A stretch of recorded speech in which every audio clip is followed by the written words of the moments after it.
Greetings, YouTubians, and welcome back to Wayne Sharp World, where today we're taking a look at a brand new offering from Best Tech Man. It's the first button lock to come out of Best Tech Man, and today you can get this guy at the cheapest price you could possibly get it at in the link below, because I got a discount for it. So let's take a look at this right here. We have the Best Tech Man Good Boy. Now, before I go any further into this review, I'd like to thank you guys for tuning in today. If you like what you see, please do me a huge favor, hit that subscribe button, follow along, and I will continue to bring you the content. Now, let's take a look at some overall specs on this knife right here. We have an overall length coming in at 8.19 inches, a blade length coming in at a very nice 3.54 inches, a blade thickness at 125 thousandths. Got D2 for the blade steel here. Where did it go? That's they did kind of that thing where they hide it, which is kind of nice, actually. There it is. D2 on the blade, and a drop point style blade with a flat grind, a handle length coming in at 4.65 inches, and handle thickness coming in at 460 thousandths. Handle material on this guy is G10 with a very fun color. We'll talk a little more about that when we get to the handle, but I'm really digging this color here. A button lock, of course, as I said. User of a right or left hand tip up carry, left user choice. You got an option here. Weight coming in at 3.46 ounces, designed by Keanu Alfaro. And Keanu does have some other designs out. I think I've reviewed one or two of them before, actually. I know I've reviewed at least one of them. And he's come out with some pretty nice designs. This is one of his better ones, in my opinion. Price coming in at $53.90, but like I said, I got a discount code below here. You can pick this guy up for $48.51, which is, I got no gripes with that. I mean, D2, I don't care if it's D2 or whatever, for $48.51 and some Best Tech Man action. This is pretty good. Now, it's not perfect. I do have a gripe about this knife that we will get into because it does have one little issue for me. Also, the discount code, if you need it, that is Wayne with a capital W. I'll have all that stuff down in the link, so don't worry about that. Let's take a look at some size comparisons, and let's compare this guy with all the other button lock knives in this size range that I really love and see how it stacks up. First up, we have the Civivi Conspirator, and then we also have the Vostede Thunderbird, which hopefully I'm sure there's more of these coming sooner or later. They sell out so quick, but as you can see, the Good Boy measures up very well with both the Thunderbird as well as the Conspirator. And we got a couple more here because you guys know this has been a killer year for button lock knives. Here we have the CJRB Echo, a Ray Laconico design, as well as one of the more impressive and unique ones of the year, the Kaiser Brat, which is a integral milled G10 button lock. Cool stuff from Kaiser there.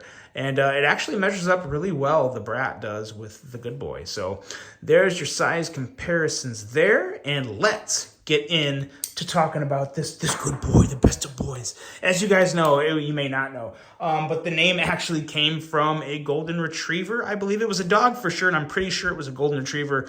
Good Boy. You know, dogs are good boys. Every dog's a good boy. If you guys don't know, I absolutely love dogs. Yeah, like them just as much as people. Maybe not more than people, because I still think, I still hold out hope for the human race, but I do love me some dogs. So I love the fact that this was actually named after a dog. And Good Boy is just so fitting. There is one thing that is not good with this boy, and we're going to talk about it here right now, and it has to do with this blade. But first, let's talk about what I do like about this blade.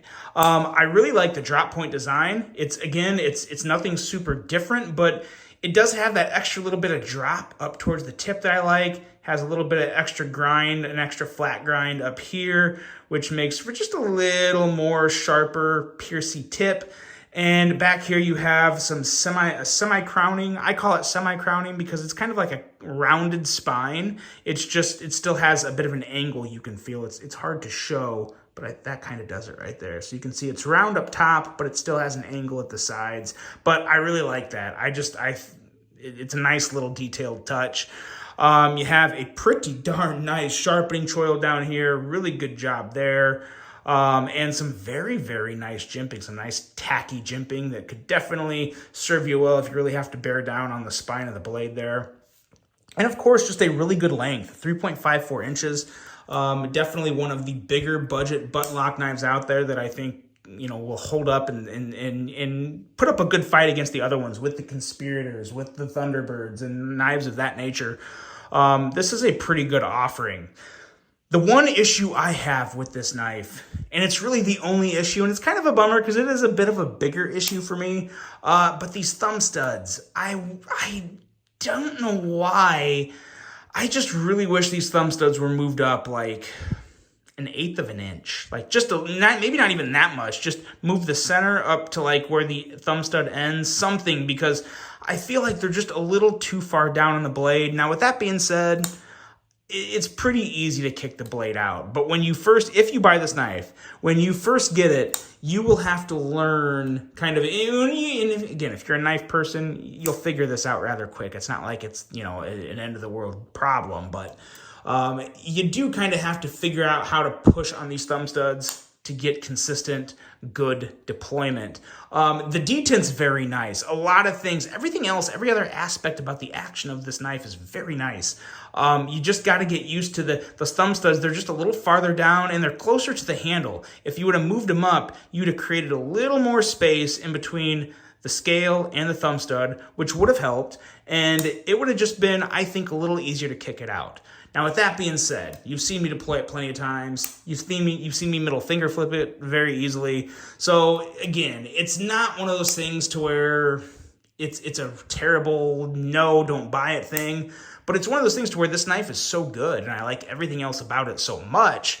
I really wish they would have nailed the placement of the thumb studs, and I think they could have done a little better. But now, with that being said, I don't really care that the thumb studs are over the cutting path. And the reason I say that is because when I'm using this knife, like, this is pretty much where I'm going to hold my thumb all the time. So my thumb is over the thumb stud. So I don't really have an issue with the thumb stud being over the cutting path. You still have some sharpened edge here they could use if you're doing, like, you know, pulling cuts or certain types of cuts. The edge will still come in very handy, but a lot of the time you don't come this far down on the blade anyway. And especially since my thumb is going to be over the thumb stud, you know, it's not really a concern for me. My issue is really just the deployment of where the thumb studs are, because there's a lot of times I can go out and push and I'll miss it sometimes, and that's annoying. But you will figure it out if you pick one of these up. I don't think you'll be disappointed, but it is something you'll have to just get used to and get comfortable with, which I think anyone that is a regular knife person and enjoys a good button lock knife with thumb studs could probably figure out. But I really did want to mention that because it was the one thing that really bugged me about this one. Going into the handle is very, very comfortable. This kind of reminds me of, like, I get some TRM Atom vibes. It's a little thinner in the handle. It's just a perfect width. I really love the shape of the little bit of the swell back here towards the bottom. It just sits extremely well in my hand and feels very, very good. You also have extra jimping back here on the handle itself, which is very nice. And this clip is fully recessed, and it has a nice angle to it. As you can see, it's going to fit very well in pretty much any pocket. Screws fully recessed. And just a good looking clip. Like, I think this clip, it's very simple and nothing special, but I feel like Bestech just nailed this clip. So really, really like that. And like I said before, I really like this color with the gray coating. The gray coating this is kind of like a mint. I would probably call this mint. It's not really green, kind of like a blue mint. Very light blue mint, but it's very nice. I think it works really well on the knife, and it's a really nice, refreshing change up to handle colors. I'm not always into colors like this, but again, with that darker gray, man, oh man, that works really well for me. I'm really glad to see Bestech bringing that out.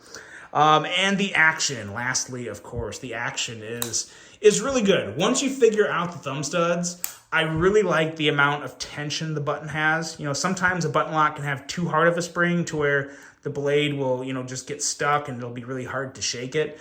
But it has a very nice tension to where when you break it, it's just a very light shake will close the blade.